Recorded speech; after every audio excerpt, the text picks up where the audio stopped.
Deputy Mary Lou McDonald. I raised with you the crisis impacting on those in the private rental sector yesterday, and you brushed the concerns that I raised with you aside. I noticed that you're at the same crack here again this morning. Threshold, as you've acknowledged, published their annual report, and its findings illustrate the extent of the plight facing renters across the state.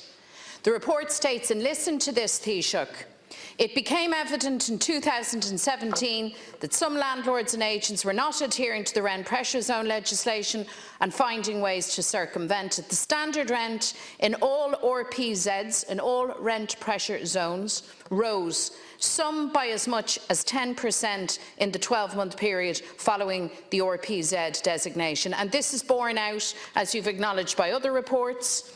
Last month's daft.ie quarterly rental report found that in every single county in the state, the 4% rent pressure zone cap is being breached.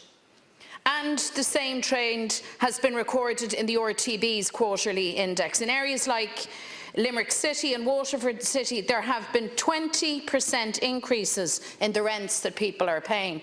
So it's absolutely ludicrous, Taoiseach, and it's time for you to accept that your approach to tackling rent increases has categorically failed. The chairperson of Threshold was on Morning Ireland this morning, and she said, Aideen Hayden said, that she had never seen a crisis like this. And she's a long time working in this field. She highlighted the fact that vacant possession notices to quit are the single biggest cause of homelessness in the state. I've raised this with you before.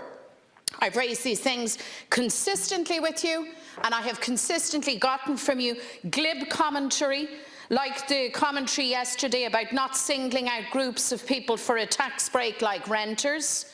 But can I remind you, Taoiseach, that you were quite happy to single out one group in the budget for a tax break, along with your friends in Fianna Fáil, and that group was landlords. What did we get in the budget? 100% mortgage interest relief for landlords, tax breaks for sure, but not for struggling tenants, but for landlords. And despite rents going up and up with no end in sight, you choose to do nothing, precisely zero, for those struggling. And that tells it all, doesn't it? The wrong choices, the wrong priorities. But when rents go up and up, you are found wanting. So we need urgent and decisive action to tackle all of this. We need a tax relief for renters and a 3-year emergency rent freeze. And let me also say this, Count Corla, on the Focus Ireland amendment, which would prevent landlords seeking vacant possession, in other words, booting people out of their homes to sell the property. That matter has been put to the floor of the Dáil. This is one of the loopholes that Deputy Martin describes. It's a very necessary change in law. And just to remind you, Micheál Martin and your party, you voted against that with your colleagues in government in Fine Gael. Shame on you. You are a disgrace to have done that, to contribute to the hemorrhaging of families in particular into homelessness, and you did it with your eyes wide open. So Taoiseach, I asked you yesterday, I'm going to try again today, rent freeze and a tax break for renters, not for your landlord friends, and the amendment that's necessary to the legislation to protect people and to keep people in their homes when landlords choose to sell on the house.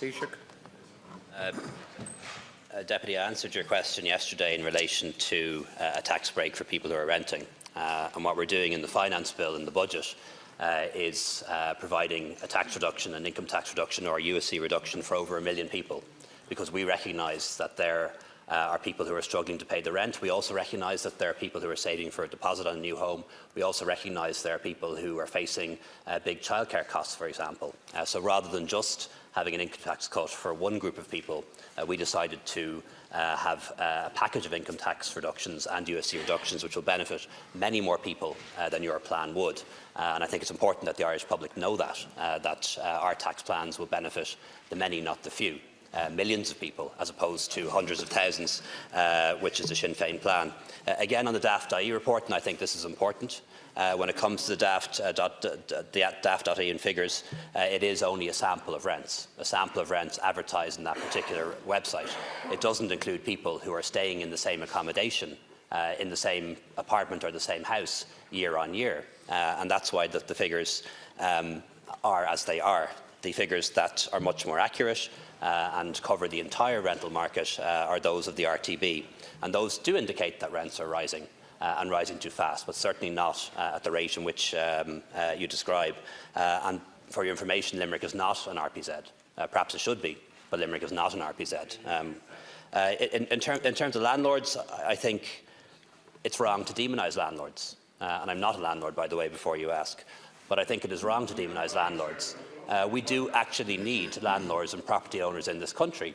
Without landlords and property owners, there will be no properties to rent. And people will find themselves paying higher rents, and people will find themselves not able to find anywhere to rent at all. And about half of rental properties in Ireland have a mortgage against them. So the person who owns that property needs to pay the mortgage before they can even get into any position of gaining an income from it. And what's happening a lot, and I've heard your own representatives acknowledge this, what's happening a lot is a lot of people who have a property, maybe they've moved out of it because they've emigrated, maybe they've moved out of it because they had to move to a bigger property so there's space for their family. A lot of people are selling up.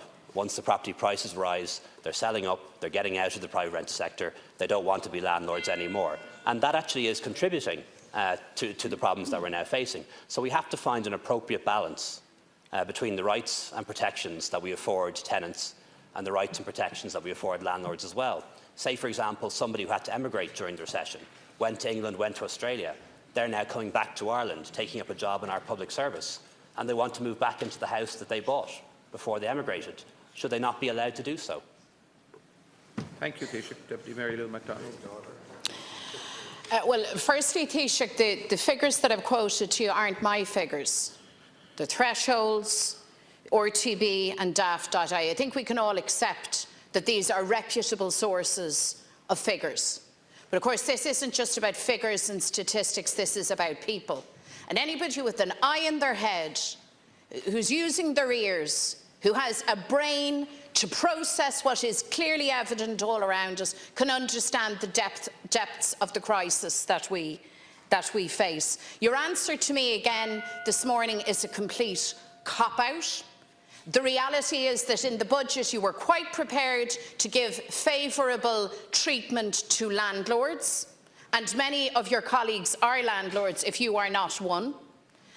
But you have steadfastly refused to give the same focus to renters. Now, you can make one of two choices, Taoiseach, it seems to me.